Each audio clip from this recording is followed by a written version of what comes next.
Welcome to another deep dive. Today, we're on a bit of a mission because we are unpacking some really fascinating writings on the topic of contentment. Yeah, it's a huge topic. It is. And specifically, we're looking at how we can stop constantly comparing ourselves to others Hmm. and, learning the daily practice of recognizing what we actually already have. Right, which is so much harder than it sounds. Oh, absolutely. Because, you know that feeling when you're at a restaurant and you've just ordered, right? Oh, yeah. And you are so excited about your food. Like you're sitting there and your plate arrives and it looks incredible. Exactly what you wanted. Right. It's perfectly plated. It smells amazing. You take that first bite and you are just thrilled. Yeah. But then like right at that exact moment, the waiter walks by and sets down this massive, sizzling, spectacular looking plate of food. Like a giant tomahawk steak with all the sides Yeah. right at the table next to yours. And just like the meal you were completely thrilled with like 30 seconds ago suddenly feels entirely inadequate. It's wild. It's suddenly your perfectly good meal tastes totally bland. Yeah. You're staring at their plate, wondering why you didn't get that. And the joy of your own dinner is just, it's completely gone. Completely gone. Even though the food on your plate hasn't changed at all, your perception of it has been destroyed. Yeah, it is the absolute definition of the comparison trap. Yeah. And it perfectly illustrates the psychological mechanism we're diving into today. Which is what exactly? Well, the writings we're unpacking look at this phenomenon on a macro scale. So Yeah. how we sabotage our own peace through constant comparison and how we can practically learn to recognize the provision that already exists in our lives. Right. What's so compelling about this concept of contentment is that it isn't about acquiring every single thing we want. Okay. It's about not letting the presence of someone else's gain erase the value of our own. Which is incredibly difficult to actually do in practice. I mean, we all have these very real, very everyday scenarios where this exact type of jealousy just sneaks in. No, all the time. Like you are totally thankful for your job, right? You like the work, you like the pay, everything feels stable. Yeah, you're in a good spot. Right. Then you log on to LinkedIn and you see a colleague you started with get a massive promotion or some flashy new title, and instantly your gratitude for your own job vanishes. It feels like a dead end, even though literally nothing about your job actually changed. Or consider the environment you live in. You could be perfectly happy with your home. Yeah. It's comfortable. It's filled with your memories. It feels like a safe haven. Hmm. Then you go over to a friend's house for dinner, and they've just finished this beautiful high-end kitchen renovation. Oh, that is a classic one. You walk back into your own house later that night and suddenly your living room feels impossibly small. Right. And your kitchen feels ridiculously outdated. Yeah. You start seeing every single flaw. Exactly. When you look at the underlying psychology of why this happens, it exposes a profound vulnerability in human nature. Well, we are highly social creatures, right? And our brains are largely wired to assess our standing relative to the people around us, rather than assessing our absolute well-being. Wow. Okay. This means we often don't even realize we are unhappy until we start looking sideways. Your baseline state in your own home was satisfaction, Yeah, I was fine. right? The unhappiness wasn't caused by a leaky roof or a broken furnace. The unhappiness was entirely manufactured by the act of measurement. But hold on, let me challenge that premise for a second. Sure. If we never look sideways, how do we know what's possible? Isn't that comparison instinct exactly what drives human progress and innovation? That's a good point. I mean, if I don't look at my neighbor's reinforced roof, I might not realize my own roof is going to cave in during the next storm. Yeah. If nobody ever compared themselves to anyone else, wouldn't we all just stagnate? Like, doesn't ambition require a little bit of comparison? That is a very valid distinction to make, and it's where a lot of people get tripped up, actually. Yep. There is a massive difference between gathering information to benchmark your growth Mm-hmm. and using someone else's success as an emotional weapon against yourself. Oh, an emotional weapon. Yeah, the problem outlined in these writings isn't the act of noticing what someone else has. The problem is the emotional consequence we attach to it. I see. The friction happens when the benchmark destroys your gratitude. Right. It's the difference between saying, wow, their kitchen is beautiful. I'd love to learn how to save up for something like that. Versus, my house is garbage, my life is falling behind, and I'm a failure because I don't have that kitchen. Ah, okay. So it's the difference between inspiration and resentment. Exactly. Inspiration looks at the neighbor and says, that's a cool possibility. Yeah. Resentment looks at the neighbor and says, they stole my happiness. Exactly, the distinction. Yeah. And this dynamic creates a really painful paradox when it comes to the things we deeply desire.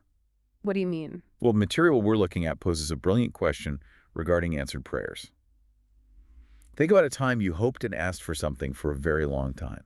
Okay. Finally, the door opens. You get the exact thing you asked for. You should be elated, right? Right. I should be thrilled. But then almost immediately you see someone else receive something twice as big. And the immediate internal reaction isn't thank you for giving me what I asked for. It's why not me? Yes. Why did they get more? We get the very thing we wanted, but the joy is hijacked the moment the guy at the next table gets the bigger steak. Right. What is actually happening in our brains there? Like, why do we default to why not me? It comes down to a concept in behavioral psychology known as relative deprivation, paired with what we call hedonic adaptation. Okay, break that down for me. So when you get what you ask for, your brain gives you a spike of dopamine. Yeah. You feel happy. Right. But we adapt to new baselines very quickly.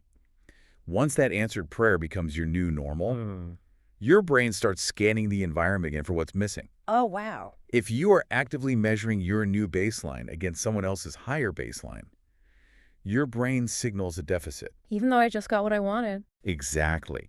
The difficult truth we have to confront is that in these moments, our lack of peace doesn't stem from a lack of provision. We actually have the blessing. We got the job, the house, the partner. Right, the provision is literally sitting right in front of us. It is. The pain comes from actively turning that blessing into a yardstick to measure someone else's life. Wow.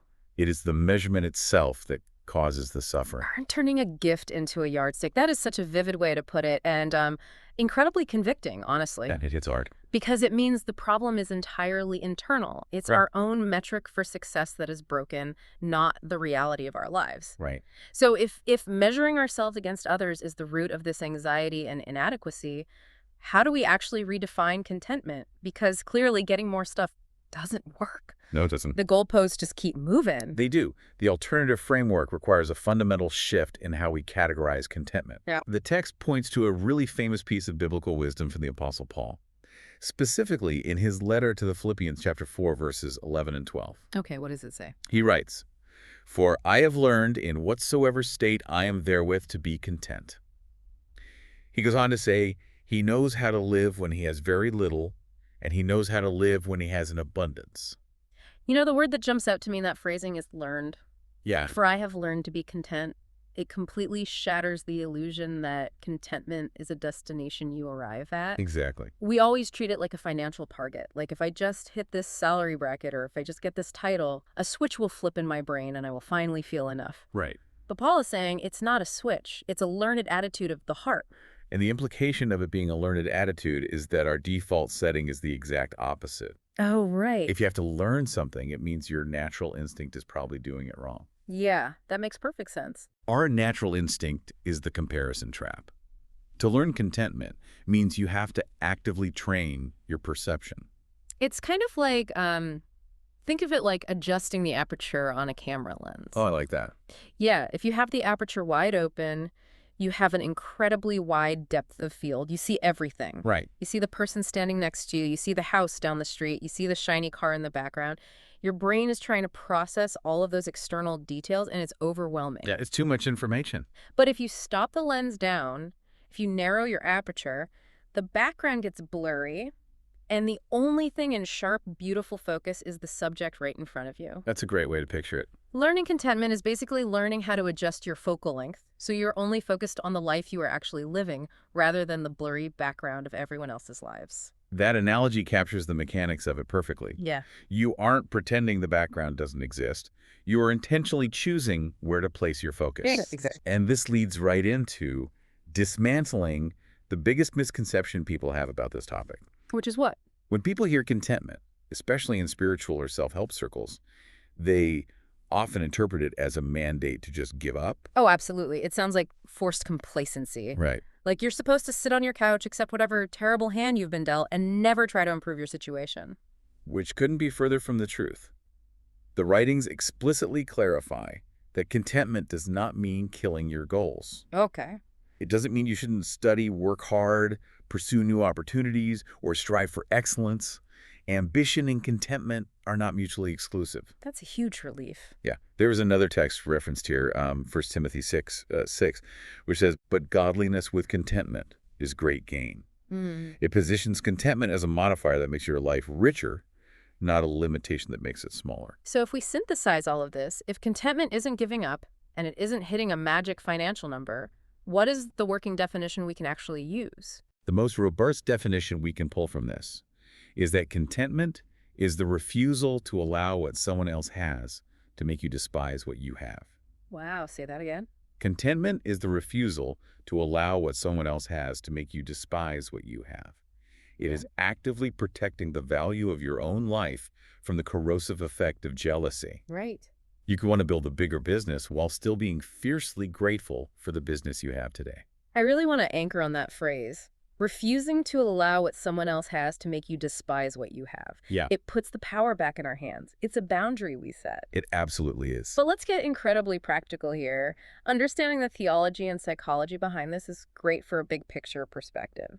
But what happens on a random Tuesday morning? Right, when life actually happens. Exactly. Let's say I'm sitting on the train commuting to work. I'm already stressed. I open up Instagram, and the first thing I see is an old friend living my exact dream life. Oh yeah, we've all been there. Maybe they are on a vacation I can't afford, or they just announced a massive life milestone. The feeling of inadequacy doesn't politely ask for permission. It hits you like a tidal wave. It really does. What are the actual daily steps to short-circuit that comparison loop in real time? The text provides a remarkably practical sequence for this exact scenario. It operates a lot like a cognitive behavioral technique to interrupt the anxiety spiral. Okay, what's the first step? The very first step it outlines is simply to pause. Which sounds too simple, but is actually the hardest part. It is. You have to literally hit the brakes on your own brain. You do. When that wave of inadequacy hits, your brain starts running a very familiar, well-worn script of self-pity and jealousy. Right, the why not me script. Exactly. By consciously pausing, you are throwing a wrench into that automated response. You're creating a gap between the stimulus seeing the post on Instagram and your emotional reaction. Okay, so I pause, then what? Once you've established that pause, the second step is to look around. Meaning, pull your eyes off the screen and look at your actual physical reality. Like your own life. Withdraw your attention from the curated highlight reel of the person you are comparing yourself to and force your brain to process your internal reality. Okay, that makes sense. And that leads to the third most critical step, remember. Specifically, remember what has already been done for you. Remember the hurdles you've already cleared. Remember the doors that opened that you thought were permanently locked. Precisely. The text emphasizes remembering the prayers that have already been answered.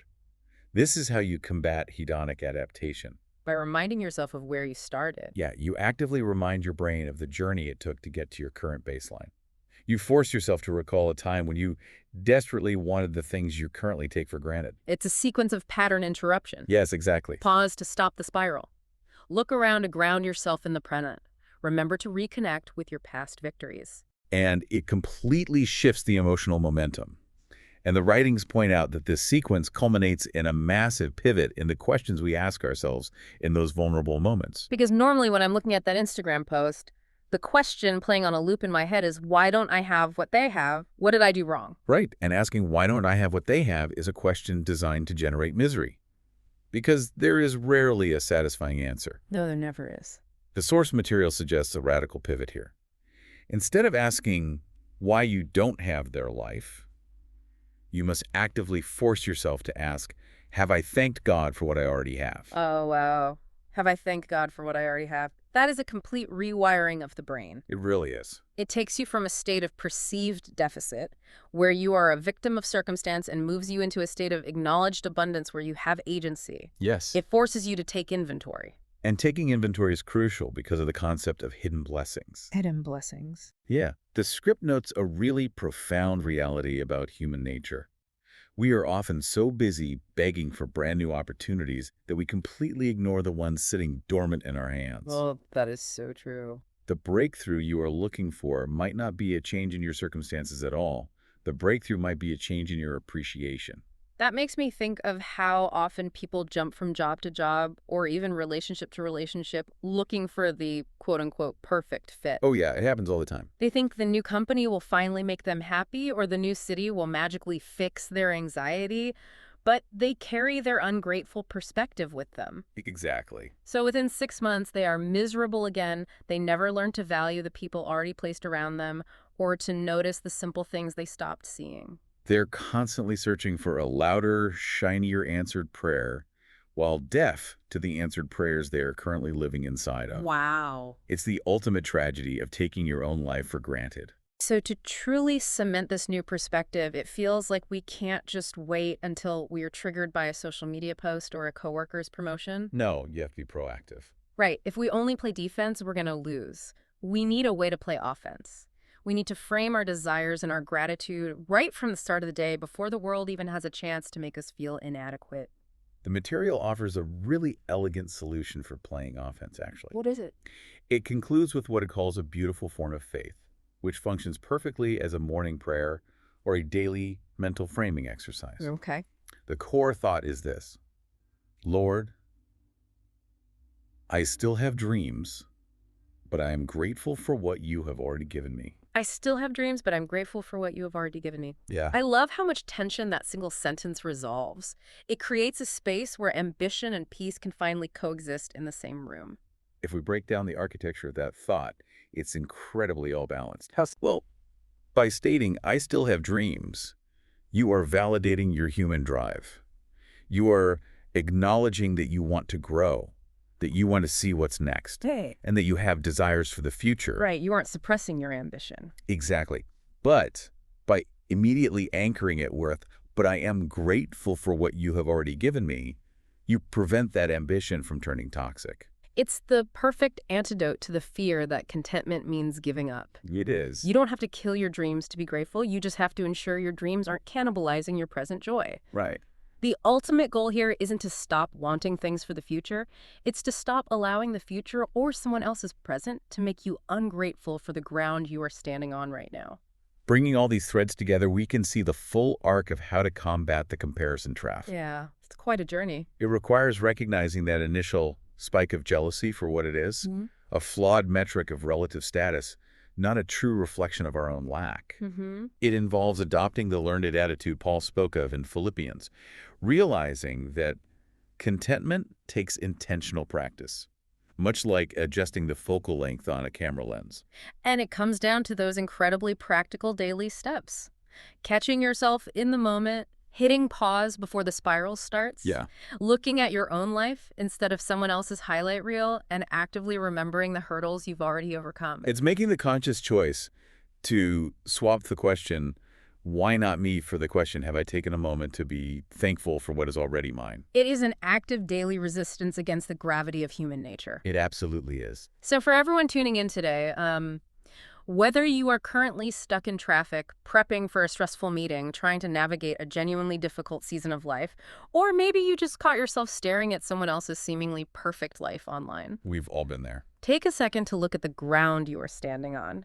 Your current reality, with all of its normal, mundane frustrations, is very likely the result of a door that was open for you in the past. You might just be standing inside a miracle that you've simply gotten used to.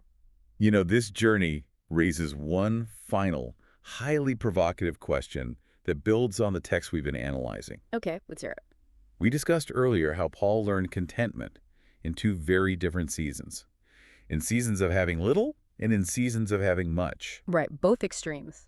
We culturally assume that it is profoundly harder to be content when we have little. When we are struggling to make ends meet or lacking basic stability, we think that is the ultimate test of contentment. I mean, that makes sense. But considering everything we've unpacked today about relative status, the comparison trap and hedonic adaptation, could it actually be harder to practice contentment when we finally get the much we've been asking for? Oh, wow. That is a fascinating flip. Why would having more make it harder? You'd think getting the stuff would finally bring the peace. Because as you climb higher, as your ambitions are realized, and you achieve more, your proximity to extreme success drastically increases. You enter new rooms, And in those new rooms, the people sitting next to you aren't just getting a slightly better performance review, they're getting massive promotions, buying sprawling estates, and achieving staggering milestones. Right. The ceiling just keeps getting pushed higher. Yeah. Oh, I see. So you finally get the massive steak you always wanted, but now you're dining in a restaurant where the guy at the next table is being served a 6-course private feast. Precisely. Does our increasing proximity to success make us scrutinize the plates of those around us even more closely? Wow. Does climbing the ladder actually make the comparison trap more dangerous because the stakes feel so much higher? That's wild. We have to ask ourselves, are our current escalating ambitions making us totally blind to the answered prayers we are already living inside of? That is a phenomenal thought to sit with today. The next time you catch yourself staring resentfully at the table next to you, do yourself a favor. Narrow your aperture, look down at your own plate, and remember the time you were hoping just to get a seat in the restaurant. You might realize the meal in front of you is exactly what you asked for.